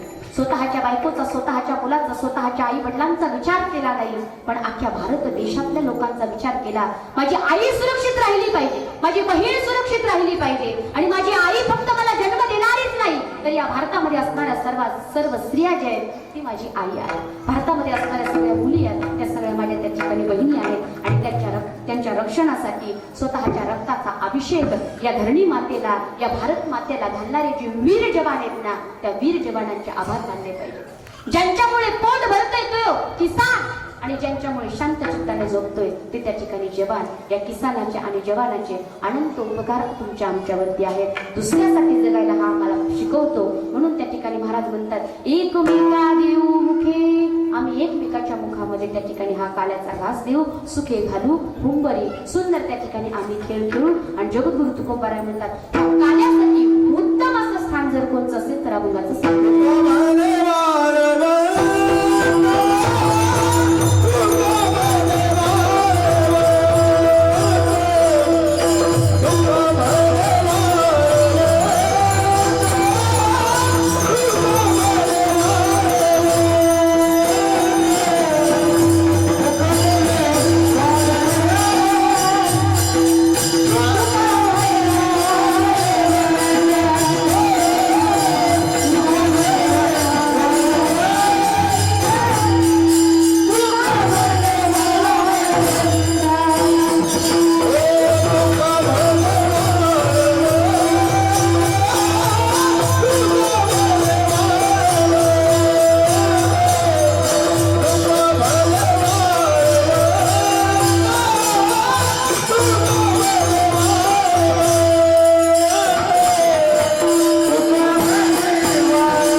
लक्ष गेलं का भाताकडे लक्ष गेलं तेच मला कळालं. अजून आपला 5ला आरती होत होती, बरोबर आहे का नाही? 5 वाजायला बराच वेळ आहे, त्याच्यामुळं खायची कुणी चिंता करायची नाही. विठाला विठाला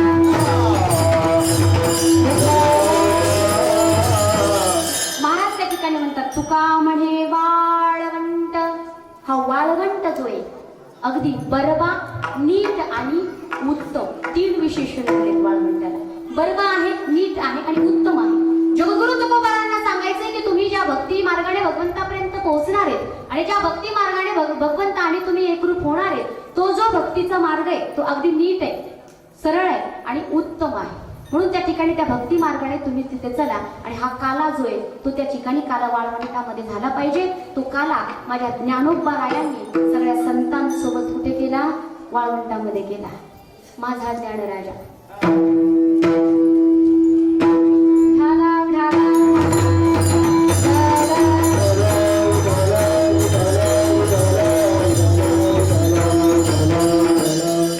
माझा ज्ञानराजा गोपाळा शिलाया वाटे, माझा ज्ञानराजा गोपाळा शिलाया वाटे.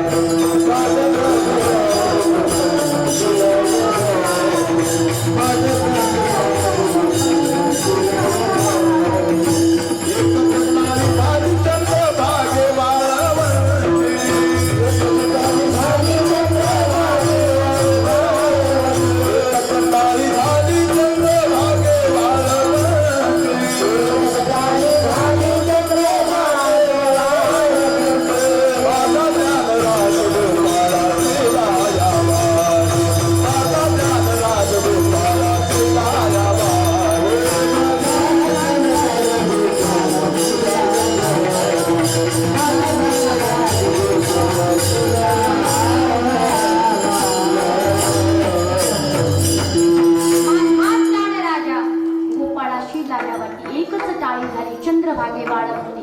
वाळवंट का निवडलं महिला मंडळ? फक्त 2 मिनिटं सांगते आणि काल्याच्या चरित्राकडे आपण वळणार आहे. वाळवंट का निवडलं याचं कारण असं आहे, वाळवंटामध्ये जसं बीज पडलं तरी त्या ठिकाणी उगवत नाही, कारण तिथं कशी जमीन असते, खडकाळ जमीन असते. खडकाळ जमिनीमध्ये बी उगवत नाही. वाळवंट याच्यासाठी निवडलं की तिथं कुणाचे कर्म जरी शिल्लक राहिले त्याला पुन्हा जन्म भेटणार नाही. याच्यासाठी काल्यासाठी वाळवंट निवडलं. आणि जगद्गुरु तुकोबारा म्हणतात, तो काला खाण्यासाठी आम्ही पुन्हा पुन्हा येऊ, वैकुंठी तो ऐसे नाही कबड काही काल्याचे. ज्यांना ज्यांना हात आहेत त्यांनी हातवरती करायचे, सरळ असं गोड असं भजन करायचं. महिला मंडळ, ज्या महिला मंडळ भजन करणार नाही त्यांना त्यांच्या शेजारणीची शपथ चिमटे घेऊ घेऊ म्हणायला लावायचं. जे पुरुष मंडळी भजन करणार नाही त्यांना त्यांच्या बायकोची शपथ. काही काही लोक म्हणते ना आमचं झालंच नाही, ज्यांचं झालं नाही त्यांना त्यांची शपथ, तुमचं लवकर लग्न होईल पण भजन करा, थोडंसं भजन करायचं. विठोबा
बरोबर आहे का? मलाच घरी गेला दुसऱ्याच ऐकावं लागेल, पण इतकं तुम्ही माझं ऐकता म्हणून मला जावं वाटेना. अभंगाचा सरळ सरळ भावार्थ आपण पाहिला आणि अगदी थोड्या वेळामध्ये आपण काल्याचा प्रसंग पाहणार आहोत. अगदी वरुण राजाचं सुद्धा आगमन या ठिकाणी झाले. जोरदार पावसाचं स्वागत करायचं. सगळेजण त्याची आतुरतेने वाट पाहत होते. ते मेघराजा सुद्धा आज या ठिकाणी काल्याचा प्रसाद खायला येतोय. त्याला सुद्धा काल्याचा प्रसाद खावा वाटलाय. म्हणून या ठिकाणी काल्याच्या कीर्तनामध्ये भगवान श्रीकृष्ण परमात्म्याचा जन्म अवतार नसतो. देवाचा तर अवतार आहे, जन्म नाही. अयोनी संभव नव्हे काही श्रमी नाम याचा स्वामी प्रगटला. भगवान श्रीकृष्ण परमात्म्याने गोकुळामध्ये रांगत रंगणी चोरीत लोणी जे काही चरित्र केले ना ते चरित्र त्या ठिकाणी आपल्याला पाहायचंय. पण भगवंत त्या ठिकाणी अवतीर्ण झाले आणि इतका आनंद त्या ठिकाणी त्या गोपिकांना वाटला. आहूय प्राण वेदज्ञान स्नात सुचिरलंकृतः, सुंदर असा शृंगार करून त्या गोपिका त्या तिथे जायला लागले यशोदा मैयाकडे. आणि यशोदा मैयाकडे जात असताना भगवान श्रीकृष्ण परमात्मा पाळण्यात असायचे. विचार करा, त्या दिवशी सांगितलं मी, साधारण बालक इतकं सुंदर दिसत असतील तर जगाचा चालक मालक भगवान परमात्मा बाल बनून आलाय, बालक बनून आलाय, किती सुंदर दिसत असेल त्याचं त्या ठिकाणी आपण शब्दात वर्णन करू शकत नाही. त्या ठिकाणी आनंद असणार, आनंदाचं परमात्मा त्या ठिकाणी आलेले. पाळण्यामध्ये भगवान श्रीकृष्ण परमात्मा आहे. त्या गोपिका येत आहेत आणि भगवान श्रीकृष्ण परमात्म्याला पाहतायत. पाळण्याची दोरी हातात घेतात आणि पाळण्याची दोरी हातात घेऊ घेऊ सुंदर प्रकारे त्या ठिकाणी पाळले जातात. कन्हैया झूले पलनाने धीरे धीरे झूटा दीजो. कन्हैया झूले पलना एक धीरे धीरे झूटा दीजो. एक धीरे धीरे झूटा दीजो. एक होले होले झूटा दीजो. एक धीरे धीरे झूटा दीजो. एक होले होले झूटा दीजो. कन्हैया झूले पलनाने धीरे धीरे झूटा दीजो. कन्हैया झूले पलना एक धीरे धीरे झूटा दीजो. इतका आनंद त्या गोपीकांना झालाय की त्यांच्या आनंदाला पारावार राहिला नाही.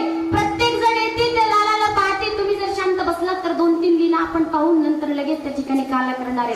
एक 90 वर्षाची म्हातारी होती. ती म्हणली फारच तुला मेकअप करून चालल्यात. काय नव्या साड्या घालतात, काय लिपस्टिक लावतात, काय काजळ लावतात, काय कानातले घालतात आणि काय गळ्यातले घालतात. एवढं काय बाई त्या कथेत मला पण यायचंय. म्हणजे कशाला जाते ते एवढ्या लालाला पाहायला.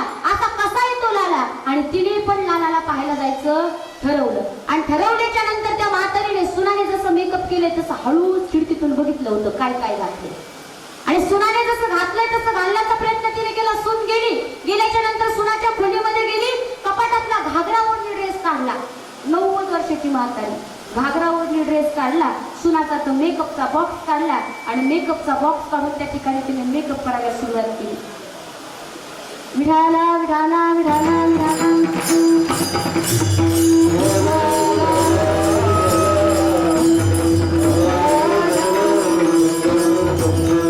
मध्ये जागा आहे. सगळ्यांनी इकडे यायचे पहा. या सगळे या. महिला मंडळ उठा.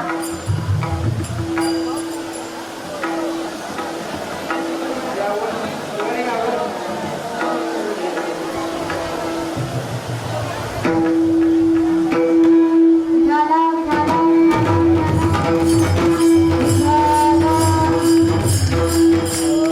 ती 90 वर्षाची म्हातारी तिने सुनाचा घागरी ओढणी घातला आणि घागरा ओढणी घातल्याच्या नंतर तिने पाहिलं होतं सुनाने काहीतरी ओठाला लावले. आणि तिने ओठाला लावायचं जे होतं का ते लावलं डोळ्याला. आणि डोळ्याला लावायचं जे होतं का ते लावलं ओठाला.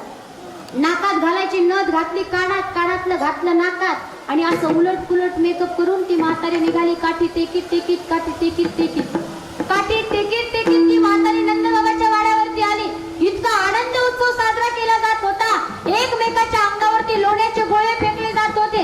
एकमेकाच्या अंगावरती ते दह्याचं असणारं गाडगं ओतलं जात होतं.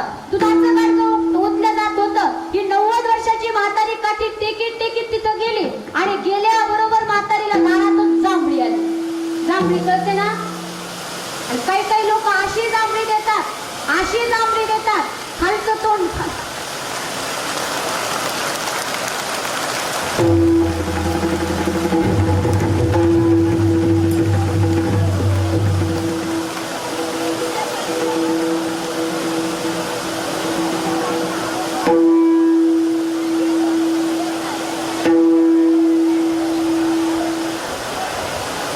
विढाला विढाला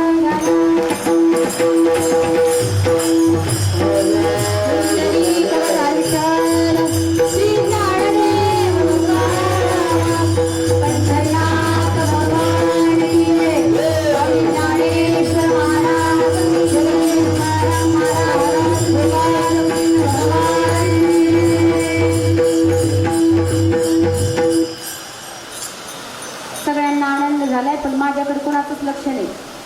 वर्षाच्या कीर्तनाला वर्षाचं आगमन झालं. बरोबर आहे का नाही. आतापर्यंत किती कीर्तन झाले. आला का पाऊस. तो वर्षाच्याच कीर्तनाला येणार. कारण वर्ष म्हणजे पाऊस. पावसाचं आगमन झालं. सगळ्यांना आनंद झाला. ती म्हातारी तिथं गेली आणि म्हातारीने जांभळी दिली. काही काही लोक अशा जांभळ्या देतात. खालचं तोंड खाली वरचं जांभळा वर. समोरच्या माणसाला खाऊनच घेतात ती का. इतके मोठ्याने जांभळी देतात. आणि त्या म्हातारीने मोठी जांभळी दिली. आणि जांभळी दिल्याबरोबर इकडून एकाने आपल्या मित्राच्या अंगावर लोण्याचा गोळा फेकला होता. पण तो समोरचा मित्र वाकला खाली आणि म्हातारीने आग केलं होतं. गेला तो लोण्याचा गोळा म्हातारीच्या तोंडात. बरं गेला तर गेला, आता अडकायला एकही खुंटी म्हातारीच्या तोंडात राहिली नव्हती. तसाच गेला तो पोटात लोण्याचा गोळा. पण म्हातारीने इकडे तिकडे जीभ काढून चाटायला सुरुवात केली. म्हातारी म्हणली देत नाही मला सून, देत नाही मला सून, द्या म्हणे मला द्या.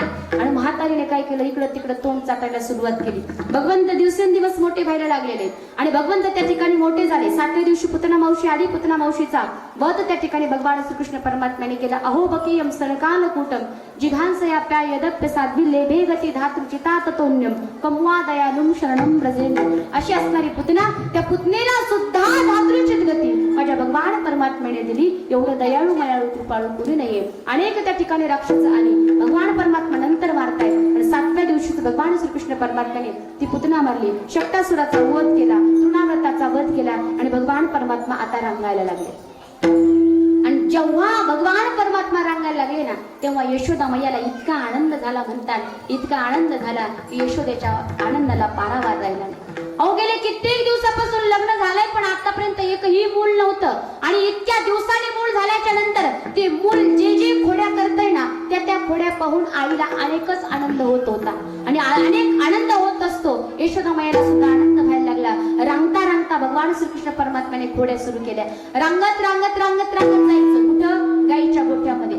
गाईच्या गोठ्यामध्ये गेल्याच्या नंतर यशोदा मैयाच्या घरी 9 लाख गाया आहेत. नंद ही पदवी आहे. 9 लाख गाया ज्याच्याकडे आहेत त्याला त्या ठिकाणी नंद म्हटलं जातं. ज्याच्याकडे 1 करोड गाया आहेत त्यांना त्या ठिकाणी वृषभानू म्हटलं जातं. ज्याच्याकडे 10 लाख गाया आहेत त्यांना नंदराज म्हटलं जातं. अशा त्या ठिकाणी पदवी आहेत. 9 लाख गाया नंद बाबाकडे आहेत म्हणून त्या ठिकाणी नंद त्यांना म्हटलं जातंय. आणि 9 लाख गाया आणि त्या गायाजवळ भगवान परमात्म्याने जावं आणि भगवंताने तिथे गेल्याच्या नंतर जे शेण आहे ना, त्या शेणामध्ये आपलं अंग सगळं भरून घ्यावं. भरून घेतल्याच्या नंतर त्या गाईच्या शेपटीला धरावं, झोका झोका खेळावा. शेपटीला धरल्याच्या नंतर शेपटीला धरून गाईच्या अंगावरती जावं. अंगावरती चढल्याच्या नंतर दोन्ही शिंगांच्या मध्ये जाऊन बसावं. परत शिंगाला धरावं आणि परत झोका झोका खेळावा. परत त्या ठिकाणी खाली उतरावं. भूक लागली की त्या ठिकाणी गाईच्या स्तनाजवळ जावं आणि गेल्याच्या नंतर भगवान परमात्म्याने गाईचं त्या ठिकाणी स्तन आपल्या मुखात घ्यावं आणि घटा घटा घटा घटा दूध प्यायला सुरुवात करावी. ती गाय भाग्यवान स्वतःला समजायची. एका गाईचं जर दूध माझा देव प्यायला लागला ना, बाकीच्या गाया त्या ठिकाणी हंबरड्या फोडायच्या. अरे काना ये ना, ये ना, मला सुद्धा तू पवित्र कर ना. अरे काना काय ती गोमाता भाग्यवाने की जी स्वतः तुला दूध पाजते, ये ना आमच्याकडे. बाकीच्या गाया सुद्धा हंबरड्या फोडायच्या. पण इकडे यशोदा मैया कुठे गेला काना, कुठे गेला लाला, कुठे गेला लाला, इकडे तिकडे शोधित फिरायच्या. आणि फिरता फिरता फिरता फिरता नंतर गोशाळेमध्ये आल्या तर पाहतायत लालाने सगळं अंग शेणाने भरून घेतले. लाला अरे असं का करतोस तू, बघ तुझं अंग किती भरलंय. आणि त्या ठिकाणी लालाला उचलून घेतलं. आणि कितीही राणी असली, कितीही त्या ठिकाणी मोठी असली तरी स्वतःच लेकराला त्या ठिकाणी शेणाने भरलेलं अंग असेल, नाकात आलेली घाण असेल, त्या ठिकाणी आई कपडा वगैरे शोधते का? 5,000ची जरी साडी असली तरी काय करते? लेकर आहेत का आमच्या वैष्णवी दत्त घेतात आहेत ना, काय करते? काय करते? पदर काढते आणि पदर काढून तोंड पुसते. तसं यशोदा मैयाने आपल्या कमरेचा पदर काढला आणि भगवंताचं सगळं अंग शेणाने भरलेलं पुसून घेतलं आणि भगवंताला त्या ठिकाणी तिथे नेलं. पुन्हा यशोदा मैया स्वयंपाक करायला लागल्या. स्वयंपाक करायला लागल्याच्या नंतर पुन्हा साखरेचं गाडगं मिठाच्या जागेवर, मिठाचं गाडगं साखरेच्या जागेवर असं त्या ठिकाणी करायचं. यशोदा मैया चहा करायला गेल्या. नंदबाबाने सांगितलं यशोदे चहा कर ग.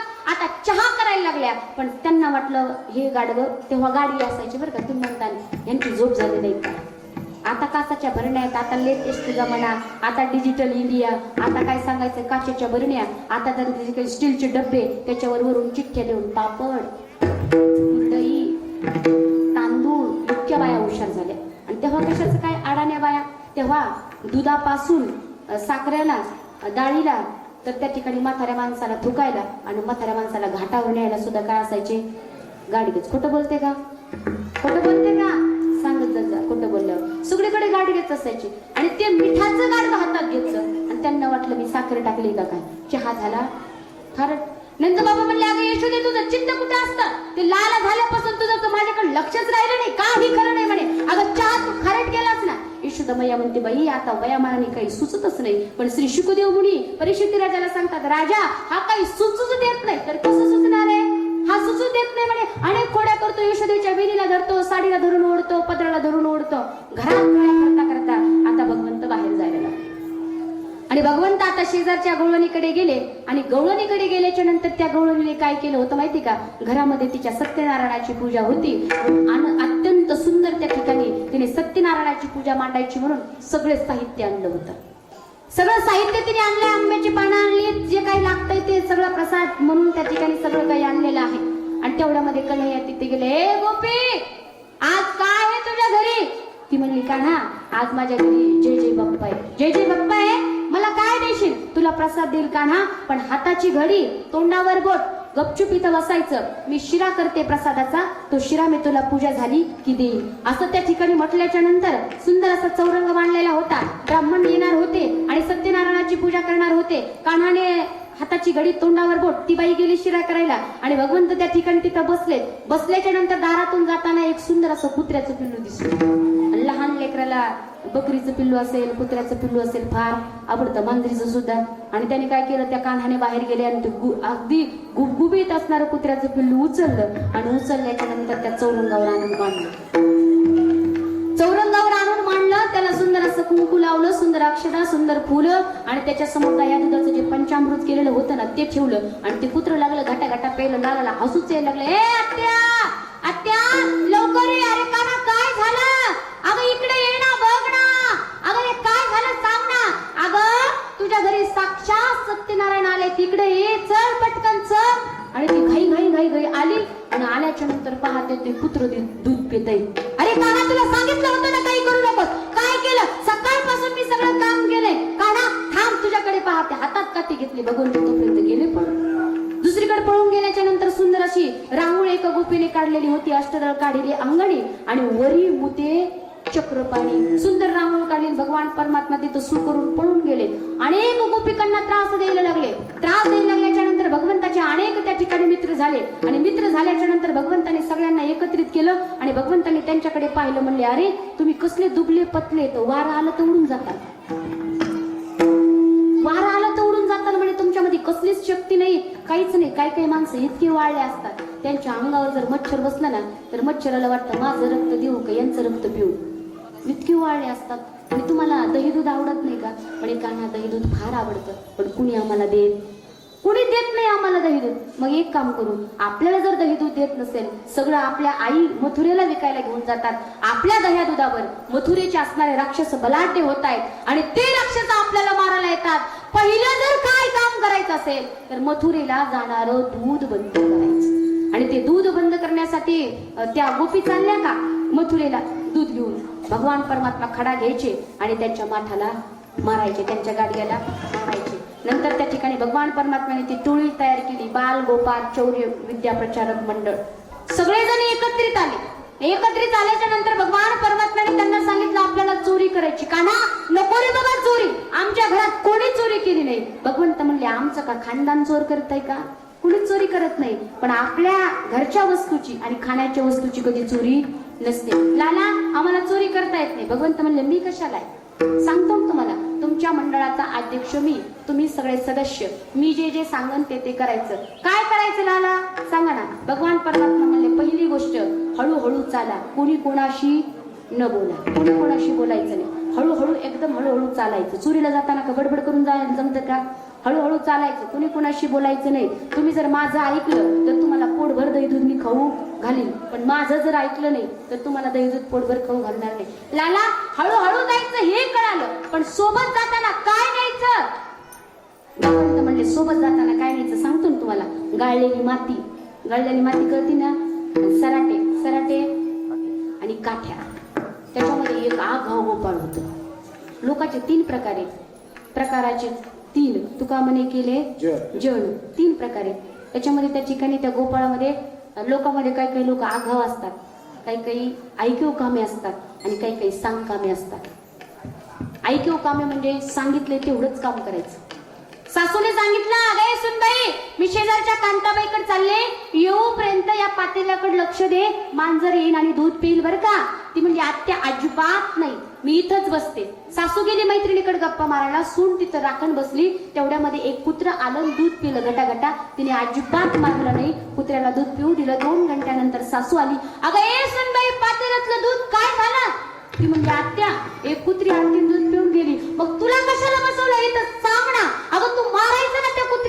बोलायचं ना. ती म्हणली आत्या तुम्ही अजिबात बोलायचं नाही, तुम्ही मला फक्त सांगितलं होतं मांजर आली तर दूध पिऊ द्यायचं नाही, मी मांजरीला पिऊ दिलं नाही.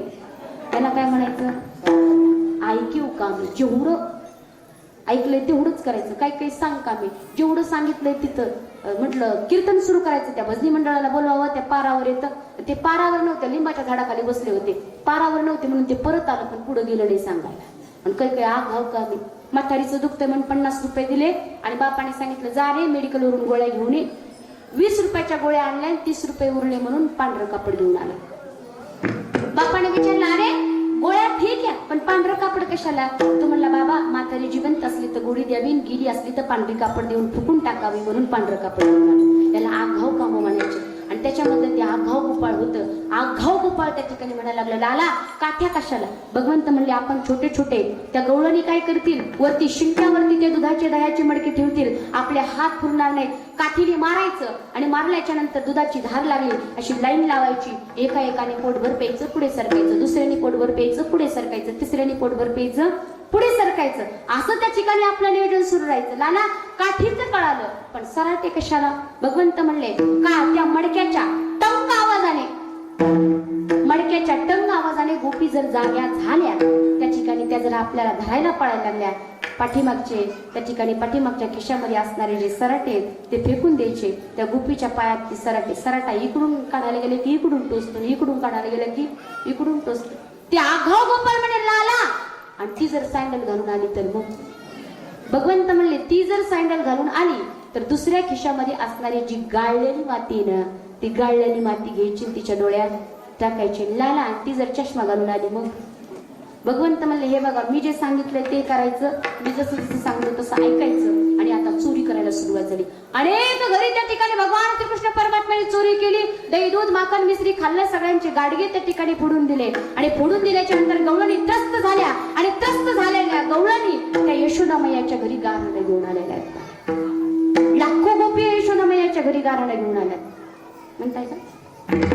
लाखो गोपी तिथं आल्यात आणि आल्याच्या नंतर यशोदामय्या बाहेर आल्या. आणि बाहेर आल्याच्या नंतर यशोदेला ते गवळणी म्हणतात यशोदे यशोदे कृष्णा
यशोदामय्या बाहेर आल्या. आल्याच्या नंतर यशोदामय्याला ते गवळणी म्हणतात यशोदे अगं सांग या गोकुळात राहावं का गोकुळाला सोडून जावं? भगवंताने त्या सगळ्या गोपिका पाहिल्यानं अंग थर थर थर थर थर थर कापल्याचं नाटक केलं.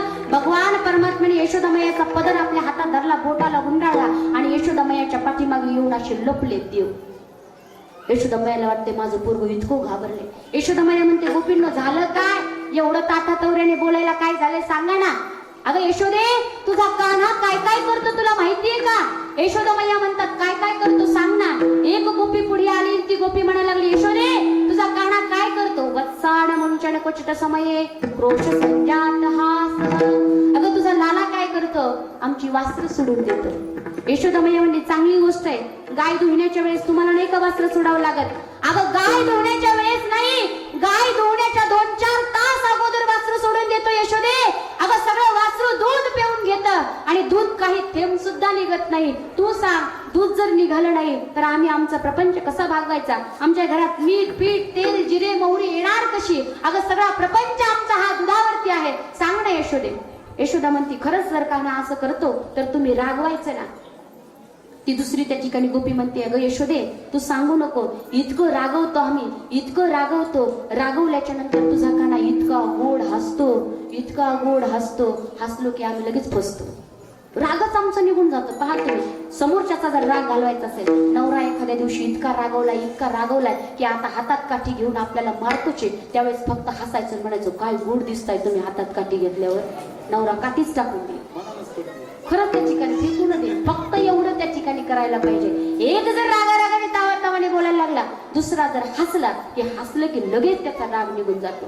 एका त्या ठिकाणी नवऱ्याने फोन केला सासरी आणि सासूला म्हणला, सासूबाई तुमची पोरगी इतकी भंगार आहे ना की विचारूच नका.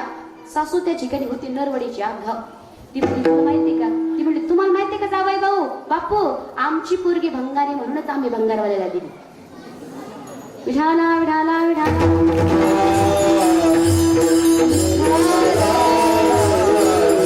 भगवंत गोड हसतो आणि हसल्याच्या नंतर आम्ही लगेच फसतो. काय करावं सांग ना. दुसऱ्या गोपी पुढे झाल्या, अगं यशोदे तुझा काना घरी येतो रात्री बेरात्री, दही दूध माकड मिश्री खातो. अगं खाऊ द्या ना, जाऊ द्या ना, माझ्या घरून घ्या तुम्ही, काय लागतंय तर. अगं यशोदे हा एकटा नाही, याची बरीच पोरं आहेत सोबत. अगं जेवढी पोरं खातात तेवढं न्या. अगं नुसतं पोरांनाच खाऊ घालत नाही तर कितीतरी माकड आहेत, त्या माकडांना सुद्धा खाऊ घालतो.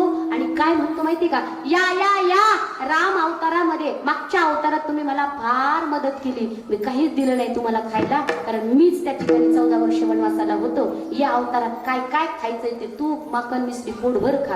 आणि त्या माकडांना सुद्धा खाऊ घालतो, मडके सुद्धा फोडून टाकतो. यशोदे काय करावं सांग. यशोदा म्हणतात मी अजिबात तुमच्या सांगण्यावर लक्ष देणार नाही, ऐकणार नाही. माझं बाळ कसं आहे? बाळ सगुण गुणाचे ताने, बाळ सगुण गुणाचे ताने, बाळ सगुण गुणाचे ताने, बाळ सगुण गुणाचे ताने, बाळ निष्कळ बेजरवाने, बाळ निष्कळ बेजरवाने.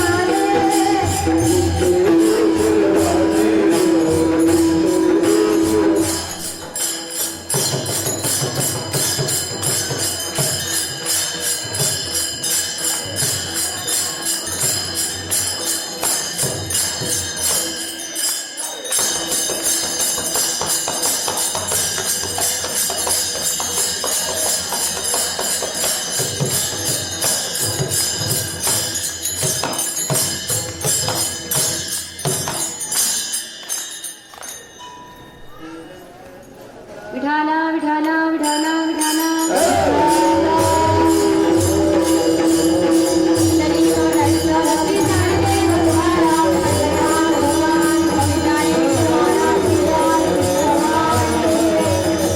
सगुण गुणाचे ताने, बाळ दिसते गोजी रुपाने.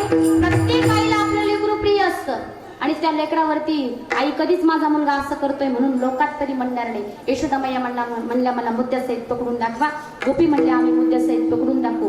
पण ज्या गोपी म्हणल्या होत्या ना आम्ही मुद्द्यासहित पकडून दाखवू, त्या गोपीला भगवान परमात्म्याने यशोदेच्या मागून पाहिलं. तुम्ही मला मुद्द्यासहित पकडून दाखवणार आहेत का?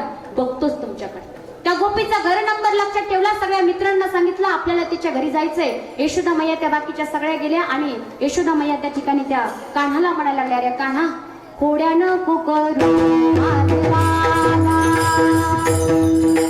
खोड्यानं कुकरू माधवाला.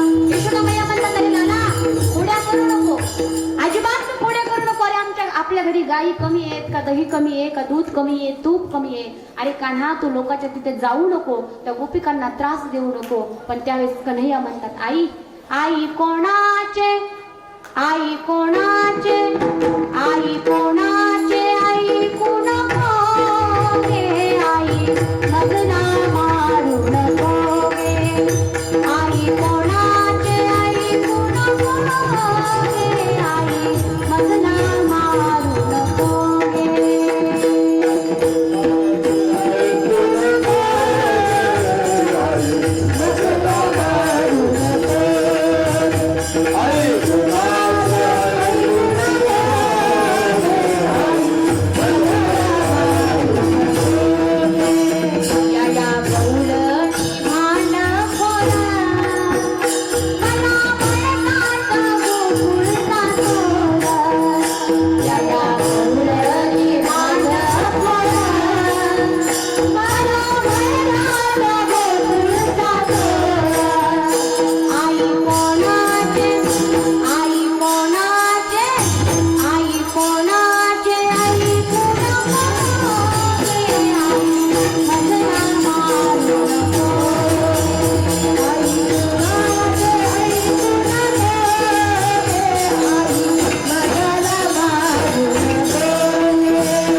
कानाचं नाव चोर चोर चोर चोर जर पडलं ना याला कोणी बायको देणार नाही कारण त्या गोपींना वाटतं याचं लग्न झाल्यावर आमच्या घरी येतो का नाही म्हणून त्या गोपी मला चोर चोर म्हणतात जी गोपी म्हणली होती मी पकडून दाखवते त्या गोपीच्या घरी भगवंत गेले दह्या दुधाची चोरी केली आणि जाता जाता त्या गोपीची लांब सडक वेणी तिच्या नवऱ्याची लांब असणारी दाढी दोन्हीची मारली गाठ सकाळ झाली ती गोपी उठली गाठ सुटता सुटेना शेजारच्या बाया आल्या तरी सुटता सुटेना हे प्रदर्शन गेलं तिथपर्यंत यशोदा मैयाच्या घरापर्यंत भगवंतांनी कृपादृष्टीने पाहिलं ती गाठ त्या ठिकाणी सुटून गेली अत्यंत खोड्या भगवंत करायला लागले म्हणून यशोदा मैयाने पूजा केली आणि यशोदा मैयाने आता भगवान श्रीकृष्ण परमात्म्याला छोट्या छोट्या गाया छोटे छोटे भगवंताची सखा आणि वनाच्या अगदी जवळ जवळ ती वासरं चालण्याकरिता पाठवले पहा छोटी छोटी गैया छोटे छोटे ग्वाल छोटो सोमार मदन गोपाल छोटी छोटी गायी छोटी छोटी वासरे घेऊन भगवंत त्या ठिकाणी जायला लागलेले आहेत यशोदा मैयाने सांगितलं लाला फार दूर जाऊ नको जवळ जवळ जा आणि थोड्या अजिबात करू नको अधून मधून यशोदा मैया जाऊन पाहताय तिथे गेल्याच्या नंतर भगवान परमात्मा सगळ्या सखांना आनंद देत आहे त्या वासरांना आनंद देत आहे आणि भगवान परमात्म्याचा सुंदर असा शृंगार आहे सुंदर शृंगार आहे भगवान परमात्म्याचा भगवान परमात्म्याने सुंदर अशी कण्हेरीची फुलं आपल्या कानामध्ये घातलेली आहेत सुंदर असा मोर मुकुट आहे भगवान परमात्म्याच्या हातामध्ये वासरे खांद्यावरती कांबळी आहे आणि सुंदर असा वेश भगवान परमात्म्याचा आहे विठाला विठाला विठाला वरहापीडं नटवर वपू कर्णयो कर्णकारं बिभ्रतवास कनक कपिशं वैजयन्ती च माला रंध्रान वेणुरधर सुदने पूरयन् गोपवन्दे वृंदारण्यं सपद रमणं प्राविशदा गीत कीर्ती असा असणारा भगवान परमात्मा सुंदर वेश भगवान परमात्म्याचा आहे अनेक सखा आहेत आणि अनेक सखांनी अनेक खेळ खेळले पहा अनेक खेळ खेळतात अबक दुबक तिबक पोरा त्रिगुण खेळ मांडू अबक दुबक तिबक पोरा त्रिगुण खेळ मांडू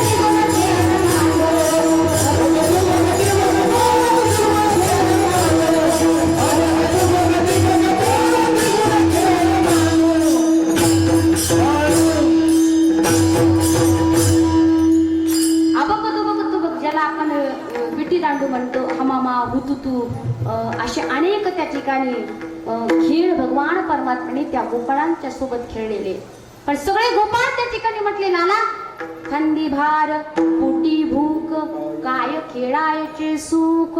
आता खूप झाला, आता कंटाळा आला आम्हाला. आता टाळकरी सुद्धा टाळ वाजवण्यात, टाळकरी सुद्धा म्हणते हिला काल्याचं कीर्तन भेटलं होतं. सहसं भेटतच नाही, इथं नशीब त्या ठिकाणी भेटलं. सगळे कंटाळे, आता वेळ त्या ठिकाणी झाली, आता भूक आम्हाला लागली का ना. भगवंत म्हटले आणा आपल्या शिदोऱ्या.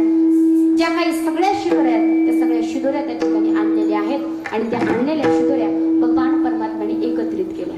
आणि एकत्रित केल्याच्या नंतर झालं असं, सगळेजण म्हणतात लाला माझ्याकडे मूग पाहिजे. श्रीरामा असेल, बोबडा असेल, वाकड्या असेल, लाला तुझं मूग माझ्याकडे पाहिजे. पाठ अजिबात करायची नाही.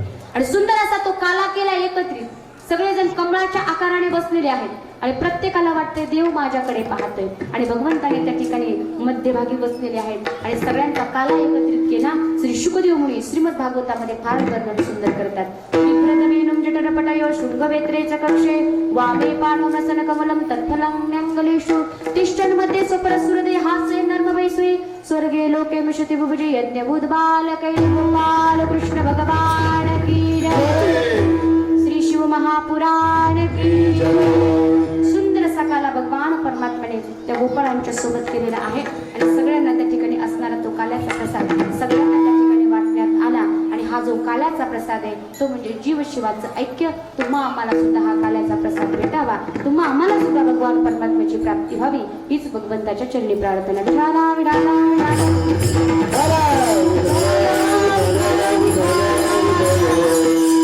यथामती यथावकाश या ठिकाणी आपल्या कार्यक्रमाची वेळ संपलेली आहे. गोविंदाची महती कृपा संत महंतांच्या आशीर्वादाने सुरू असलेला हा कार्यक्रम अत्यंत उत्कृष्ट अशी साथ मला सर्व आमच्या असणाऱ्या या भजनी मंडळांनी, गोड गायकांनी दिली. जोरदार टाळ्या एकदा त्यांच्याकरता झाल्या पाहिजेत. तुम्ही सर्व श्रोतृजन तुमच्याबद्दल त्या ठिकाणी सांगावं काय, भरपूर अशी साथ तुम्ही सुद्धा दिलेली आहे. अशीच तुमची भगवंतावरची प्रीती वाढत जावो आणि खऱ्या अर्थाने भगवत स्वरूपता आपल्याला प्राप्त हो. हा जन्म मरणाचं चक्र जे आहे त्या चक्रातून आपण बाहेर पडू हीच त्या ठिकाणी महारुद्राच्या चरणी आपण प्रार्थना करत आहोत. अत्यंत सुंदर सगळ्यांनी मला साथ दिली आणि आपल्या या कीर्तनाचं शूटिंगचं काम त्यांनी केलेलं आहे.